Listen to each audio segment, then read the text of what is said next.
जय हिंद दोस्तों, आपका स्वागत है हमारे YouTube channel learning point with Abhishek में। अगर आप चैनल पर नए हैं तो चैनल को सब्सक्राइब कर लीजिए और बेल आइकन प्रेस कीजिए ताकि आपको डेली डिक्टेशन मिल सके। 100 शब्द प्रति मिनट डिक्टेशन स्टार्ट। संसद के मानसून सत्र का दूसरा दिन भी हंगामे की भेंट चढ़ गया। हालांकि सरकार पहले से इस बात के लिए तैयार थी कि यह सत्र हंगामेदार होने वाला है, मगर इसी बीच कुछ राजनेताओं और पत्रकारों के फोन से जासूसी करने का मामला उजागर हुआ तो फिर वही सबसे बड़ा मुद्दा बन गया। परंपरा के मुताबिक प्रधानमंत्री सदन में अपने नए मंत्रियों का परिचय कराना चाहते थे, पर हंगामे की वजह से वह भी नहीं हो पाया। विपक्ष चाहता था कि पहले उसके सवालों पर चर्चा हो, फिर बाकी मुद्दों पर बातचीत हो। तमाम अवरोधों के बावजूद दूसरे दिन दोपहर बाद राज्यसभा में कोरोना को लेकर बहस शुरू हुई। इस पर विपक्ष ने सरकार को घेरा। कोरोना की दूसरी लहर में जिस तरह पूरे देश में अफरा तफरी का माहौल देखा गया, अस्पतालों में बिस्तर उपलब्ध नहीं थे, दवाएं नहीं मिल पा रही थीं, ऑक्सीजन की भयानक कमी हुई। उसके चलते लाखों लोगों की जान चली गई। उस पर सरकार से सवाल तो पूछे ही जाने थे। इसके अलावा केंद्र और राज्य सरकारों पर कोरोना से हुई मौतों के आंकड़े छिपाने के भी आरोप हैं, जिस पर विपक्ष ने सरकार से जवाब मांगा। फिर कोरोना के टीके उपलब्ध न हो पाने की असल वजहें स्पष्ट करने की मांग की गई। इस मसले पर विपक्ष के हंगामे के बीच स्वास्थ्य मंत्री ने कहा कि कोरोना को लेकर राजनीति नहीं की जानी चाहिए। यह ठीक है कि आपदा के वक्त सियासी नफे नुकसान से ऊपर उठकर उससे पार पाने के लिए एकजुटता की जरूरत होती है, पर हकीकत यह भी है कि सरकार खुद इसे राजनीतिक रंग देने के आरोपों से बच नहीं सकती। पहली लहर के मंद पड़ते ही सरकार ने उसे संभालने का बढ़ चढ़कर श्रेय लेना शुरू कर दिया।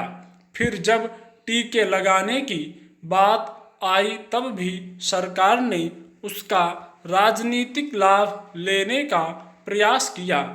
पहले बिहार के चुनाव में मुफ्त टीके की घोषणा की गई, फिर जगह जगह लोगों को लुभाने के लिए इसके मुफ्त वितरण की बात कही गई। जब विपक्षी दलों ने सवाल उठाए तो बार बार टीकाकरण के नियमों में बदलाव किए गए।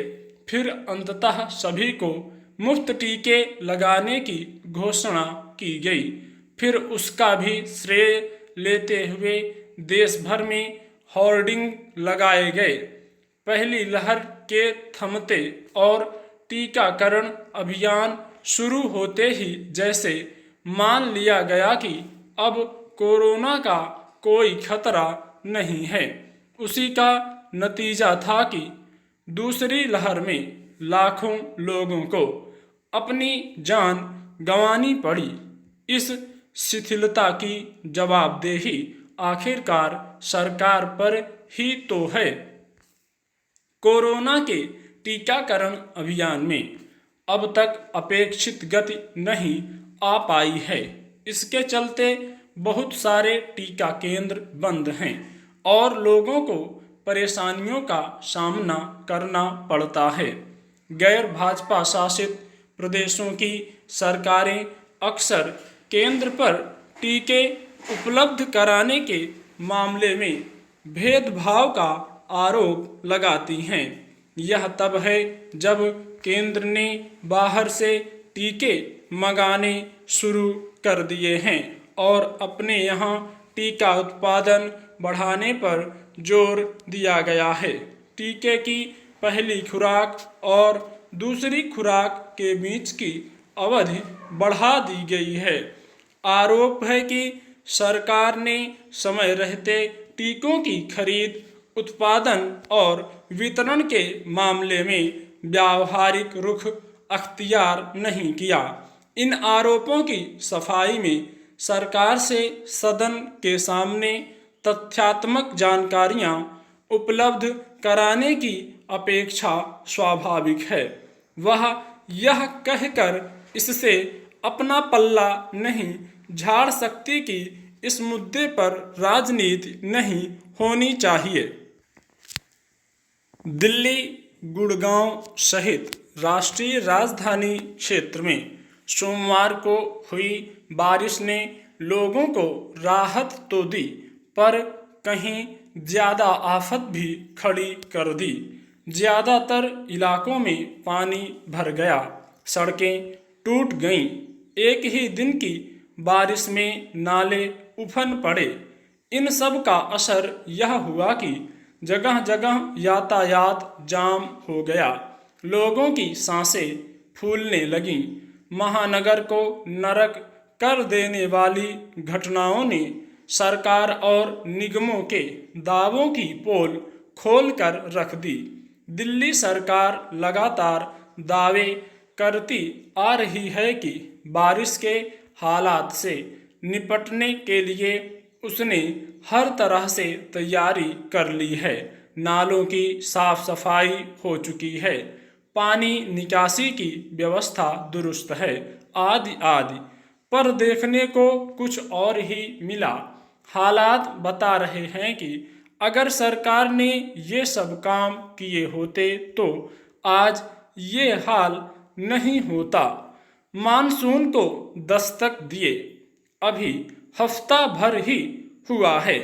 अगर पहली ही बारिश में यह हाल है तो अगले 2 महीने की बारिश में क्या होगा? सवाल बारिश का भी उतना नहीं है। बारिश तो होती ही रहेगी, होनी भी चाहिए। अगर मानसून में ही मूसलाधार पानी नहीं पड़ेगा तो कब पड़ेगा? यहाँ मसला बारिश की तैयारियों का है। यह हर साल का रोना है।